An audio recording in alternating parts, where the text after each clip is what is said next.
Good evening, everyone, and welcome to the Bloomington Early Music's 2026 Festival, Early Music in Early America.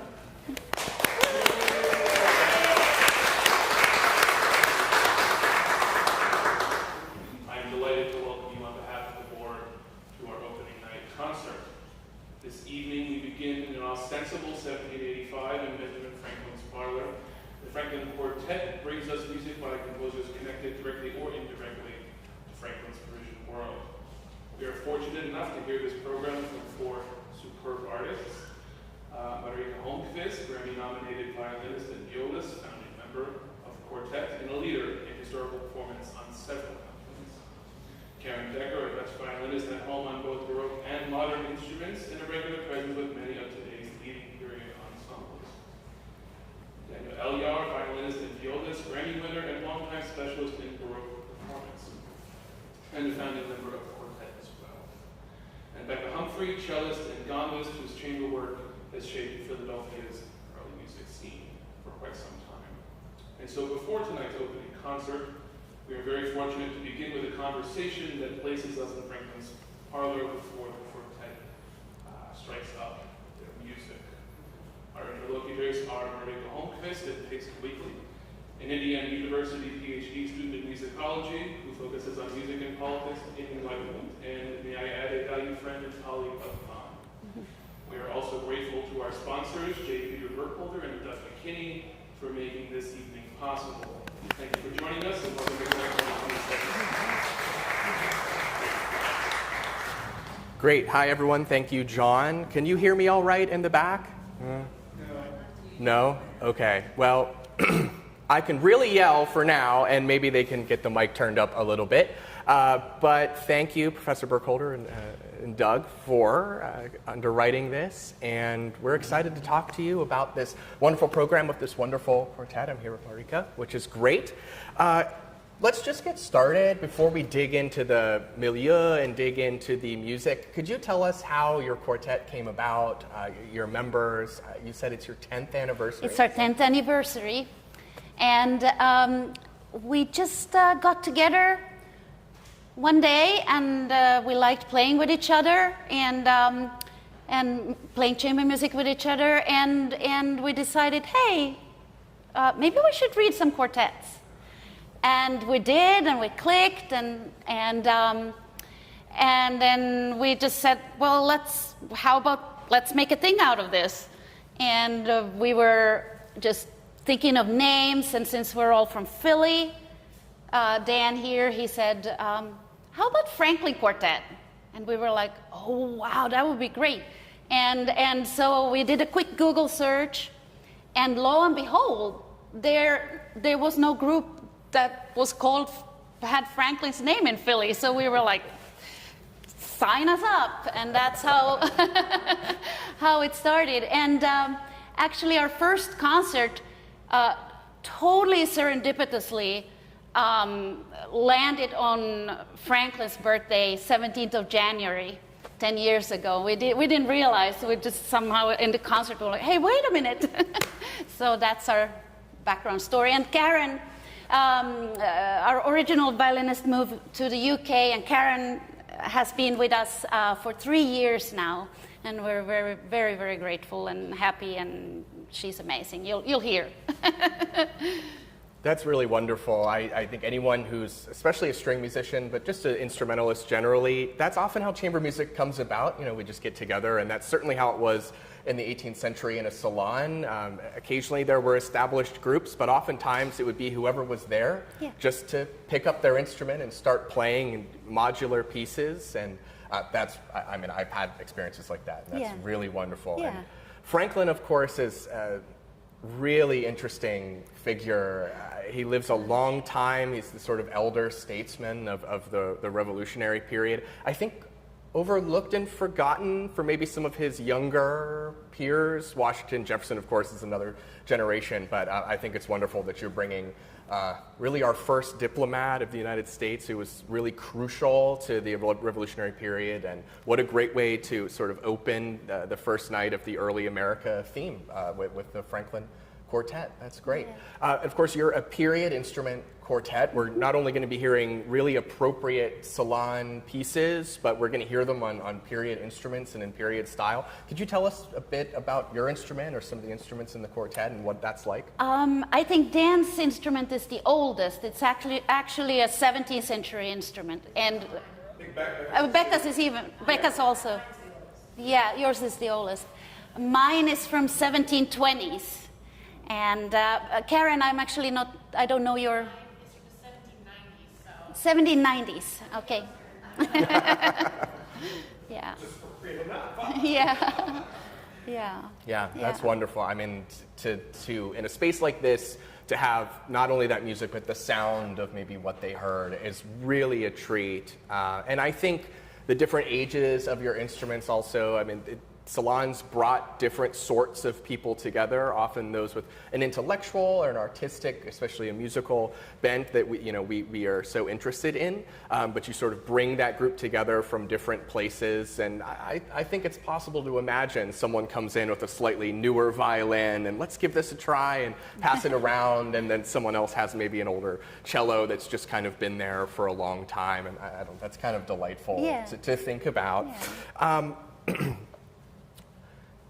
Thinking about Paris, we're ostensibly 1785, perhaps both in Philadelphia and Franklin's parlor, but also in the salon world of Madame Brionne in Paris. What was so, do you think, was so engaging about that world for these musicians? Well, they really got a chance to perform their works in an environment that was warm and welcoming, and I would have loved to be a fly on the wall in one of those salons. It's just a wonderful, wonderful thing. And Madame Brionne, who is really the center of it all, she was of course a composer of her own right, but wasn't able to publish her music. But she could actually, at home in her salon, she could actually play and perform. So that became her concert stage, since she was not able to perform publicly anywhere else. And she was a wonderful host who brought all these incredible musicians together, and probably also other typewriters and people like that. And of course, Franklin and Madame Brionne were very close friends, really, really close. So, yeah. And there's a delightful tidbit in your wonderful program notes for this about how Franklin brought back manuscripts of Madame Brionne's music, and they're still at the American Philosophical Society today in Philadelphia. You can go and see them, and people have studied them, but that's really wonderful. But in a way, they're he was the one to be able to keep her music for posterity. Exactly, and I think it was a really loving parting gift of him to just, I'll bring you music, and I make sure that it lives on. So, yeah. That's really wonderful. And in that entire environment in Paris, it's where they had a really flourishing publishing environment. So you may notice looking at the program that a lot of these musicians are not native Frenchmen or Parisians, and they came from elsewhere, not just for the salon environment, but so that their music could be published, so it could be played by really remarkable orchestras that were there, that several of the composers on tonight's program participated in. That was going on elsewhere in Europe, but there was sort of an epicenter in Paris, especially in the 1770s, which is really wonderful. So you get this environment that's so interactive and engaging, and this network of musicians coming from all over Europe that are known to us, even though we may call them lesser known. I think a lot of people in this room know some of these names. They were all there at one time or another, possibly even in the same salon space, sitting down, playing these quartets of their peers, learning from one another, learning from their hostess who would also play the piano or other instruments, which is just so delightful. Yeah. Salons are fascinating, and we often think of the music because we're musicians and we care about the music, and especially someone like Madame Brionne being a composer and a performer focused a lot on the music, but there was so much else going on in a salon. Of course, drinking and eating, as many of you just did over at the reception. Games of wordplay, bourrimé and tableau vivant. Chess all the time. They were putting on opera, and they were dancing in the salon, and just this multimedia, interdisciplinary arts sort of environment really created some wonderful music. And I think the music mimics in a lot of ways the interactivity of the salon. So I wonder, could you speak to how it feels for you and as an individual, but also as a quartet ensemble? What's it like to perform this music? Yeah. Oh, what's it like to perform this music? I mean, it's kind of our jam to bring these lesser-known composers to you, and also weaving their stories into the performance. And we really want to kind of that maybe when you go home you feel that you haven't only heard the music but also met the composers. But how does it feel? It's thrilling for us because these pieces, I mean, it's a thrilling sensation to actually have the privilege to present it to you, and you may hear it for the first time ever. Like that in itself is thrilling. I mean, they don't really differ too much from, quartets in this time period, but each one of them are unique in its own way, and it has been extremely wonderful for us to explore the world, the sound world, and the soul landscape of these different composers. Yeah. There's a well-worn quote by Goethe where he describes the string quartet as a conversation among four intelligent people. It is very well-worn, but it's true. I think especially for the repertoire of this period, there's a variety of sort of inter-ensemble conversation happening. Also, a conversation happening between listener and performer. I mean, these salons, you were maybe talking with someone playing some chess, and your ear might perk up when you hear a nice harmony, and you listen for a little bit, and then you go back to whatever else you were doing. And I think that's really wonderful. We all live in a sort of post-Wagner world where we're supposed to sit there quietly like everyone is doing right here. Very nice. But in the salon, there's a little bit more, and in the concert hall at that time, just a little bit more of an active environment. And there's been recently some very wonderful scholarship on how this music is sociable, how it is interactive, how it sort of has the politesse of the salon baked into the way that the instruments interact and talk to one another. It is really the hardest genre to play, string quartets, but it's the most amazing genre, because every composer, if they composed a string quartet, it was a masterpiece. They composed their best work for the string quartet. They really went out to play, when they composed the string quartet and put all their intelligence and all the, it's just the best genre, and so we're very lucky to be playing string quartets. It's just the hardest, but the greatest. Yeah. So let's maybe dive into some of the composers on your program. I mean, a wonderful slate. I think they're all lesser known in some way in that they're not Haydn, Mozart, or Beethoven, but to greater or lesser degrees, I love Haydn and Mozart and Beethoven. Me too. By the way, let me say that, they're wonderful. He's my musical husband. Yes. like Mr. Franklin, he was husbands to a couple of different people at the time. But I think, Boccherini is a very, I think, well-known name among musical communities, but let's start with Regal. Who is this? This is someone who I think even to the most 18th century attuned fan of music maybe is not aware of this composer. So. He composed mostly larger works, and I'd say he almost sounds a little German. but a German who has drank a lot of nice red wine. It's kind of. That's wonderful. That's really wonderful. Yeah, he was born in Germany, so that's a part of it. It's one of the, again, another one who moved to Paris and met all of these people. He studied with Franz Xaver Richter at Mannheim, the famous symphonist, so certainly gained that. And as you say in your program notes, he moves to Paris by 1767. And I noticed that the piece you're performing, Opus 10, in its original edition was titled a Quatuor Dialogue. Do you have anything to say about that? No, I actually don't know, but I remember that it said that. Yeah.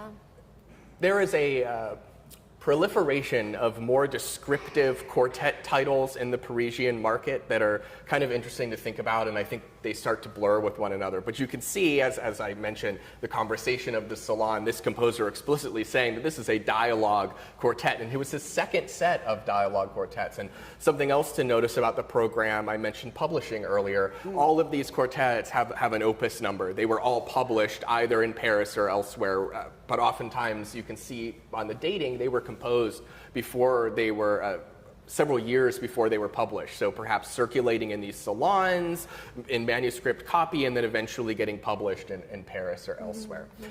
Let's talk about another outlier on your program, an outlier for a very different reason, and that is Joseph Bologna, the Chevalier de Saint-Georges. Yeah, a wonderful, has anyone seen the Chevalier recent media? Yeah, it's very, very, I mean, what a remarkable person. Lived an incredible life. Yeah. Born to a French planter and an enslaved woman who was his mother. But it seems, fortunately, that the father was at least kind to him and gave him an annuity and took him to France, and he just was incredibly popular, especially with the ladies, as I think you point out. Oh, yeah, he's kind of drop dead gorgeous, which, And he was known, of course, as perhaps the foremost violin virtuoso in Paris at the time. Yeah, what is it like as violinists to play his music, whether in the quartet or, of course, also his wonderful violin concertos as well? Well, when I said that people, composers did their masterpieces usually for quartets. Well, Bologna really did his masterpieces for the violin concertos, I have to say. Yeah. This one is lovely. We love this one. But it's really like his violin concertos are where he shines. I mean, he wrote them for himself, so and his technique was unbelievable. I mean, they are just incredibly virtuosic.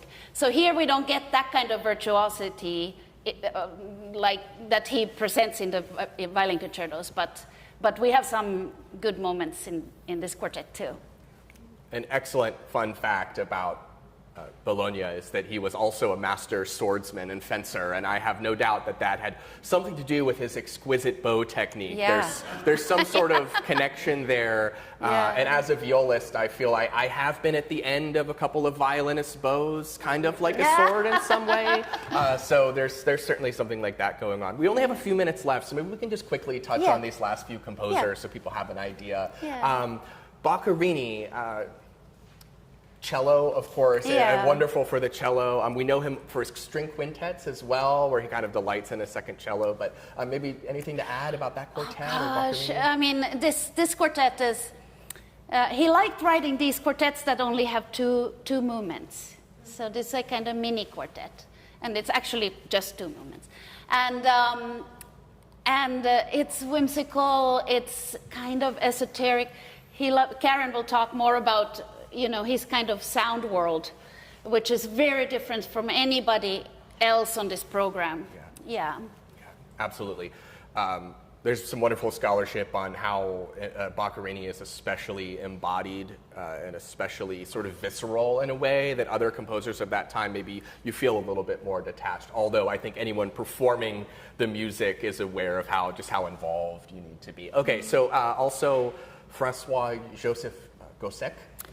Gossec, yes. He lived till he was 95, which was incredible for his at that time. He was very prolific. This particular quartet is incredible. It's very challenging because it's an E major, which is a very hard key. It's very unusual, and you'll see what you think. Yeah, he's one of the. There's a couple, but he is especially one on your program who was perhaps most well known in his own time for his operatic works, his involvement at the opera, and also a revolutionary, or at least someone who wrote some revolutionary music, perhaps to avoid the ire of the Committee for Public Safety. We were thinking about early America, but there's another revolution going on in just a few years in Paris, which with enormous ramifications for the American one as well. And then lastly, closing out your program is Ignaz Pleyel, an absolute favorite of mine. And anything to add about Pleyel? Oh gosh, I mean, we know that Franklin did not meet him, but there was actually a Pleyel craze in early America, and we studied a lot of programs from the time, concert programs, and string quartets were not very popular, but there was almost on every single program there was a Pleyel quartet, like a movement of a Pleyel quartet. They actually called it a Pleyel craze, and also on the other side of the Atlantic. And peculiarly, this Pleyel craze in Philadelphia also stretched all the way to Nantucket, Massachusetts.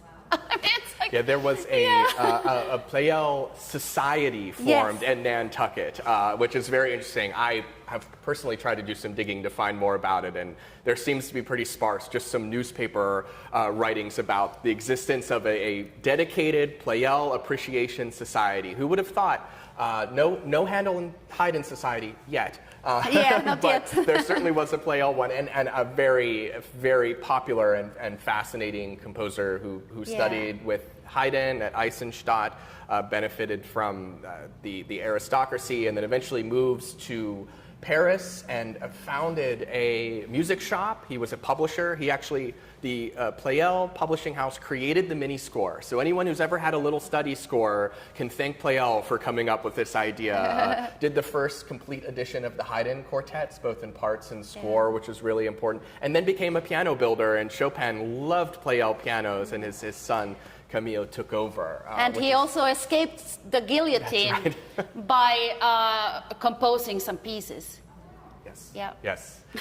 He took a position at the Strasbourg Cathedral, and that was looked down upon by the revolutionaries in France at the time. So he actually fled to London for a year, ran a competing concert series against Haydn when he first went to London, and then came back, and to stay on the good side, the good graces, as you might say, he wrote those revolutionary pieces and continued to compose sparingly, but he wrote an enormous amount of works, and most of which come before 1790, and then he lives like another couple of decades. So very fascinating.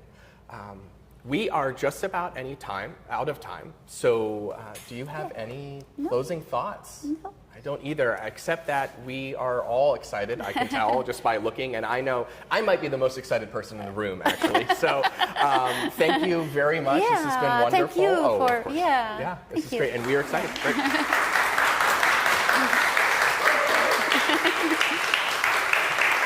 Great.